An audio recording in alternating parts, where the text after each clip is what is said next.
భరద్వాజ గారు, సినిమా నటులు రాజకీయాల్లోకి రావటం అనేది ఒక కామన్ ఫినామినా అయిపోయింది. సరే, ఎంజీఆర్, ఎన్టీ రామారావు వీళ్ళందరూ వచ్చి కొంచెం పెద్ద పొజిషన్కి వెళ్ళేసరికి ఒక రకమైన జయలలిత, అదంతా ఒక వాతావరణం క్రియేట్ అయింది. అయితే విజయ్ కూడా వచ్చారు, సూపర్ స్టారు. ఆయన ప్రయత్నం ఆయన చేసుకుంటున్నాడని ఒక చర్చ.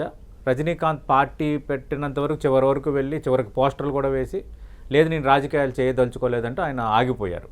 అది అక్కడితో ఫుల్ స్టాప్ పడిపోయింది. అయితే ఇప్పుడు విజయ్ రాజకీయాల్లోకి రావడం అనేది ఒక అంశం అయితే, విజయ్ రాజకీయాల్లోకి రావడం వివాదం అనేది ఒక వేరే అంశంగా మారిపోయింది.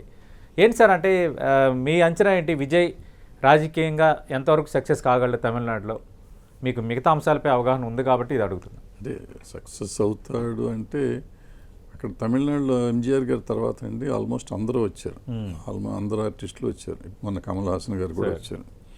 రజనీకాంత్ గారు వచ్చి వెనకడుగు వేశారు అనుకోండి. విజయకాంత్ గారు, శరత్ కుమార్ గారు, అలెగ్జాండరు, అట్లా చాలామంది వచ్చారు. అక్కడ వచ్చారు. సగం మంది మినిస్టర్లు కూడా చేశారు.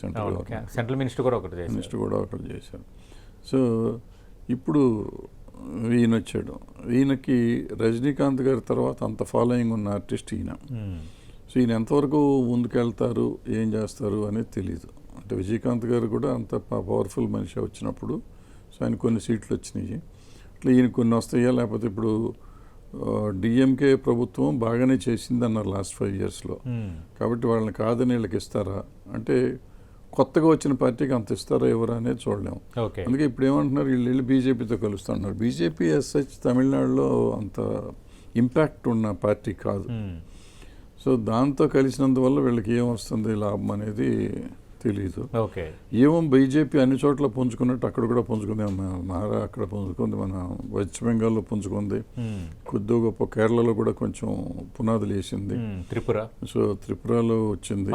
త్రిపురలో అంత మంచి చీఫ్ మినిస్టర్ ఉంటే కూడా మొత్తం ఊట్ చేశారు అక్కడ. సో ఇక్కడ కూడా ఏమైనా చేస్తారో, మిరాకిల్ ఏమైనా జరుగుతుందో తెలీదు.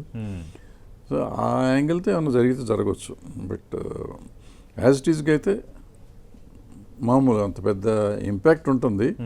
బట్ ఏఐడిఎంకే దెబ్బతిని ఉంటుంది. ఏఐడిఎంకే ఈయన కలిసి ఉంటే మరి కొంతవరకు ఉంటుంది. కానీ పార్టీ రాజ్యం చేసే లెవెల్కి వస్తారా అనేది నాకు డౌట్ పర్సనల్గా.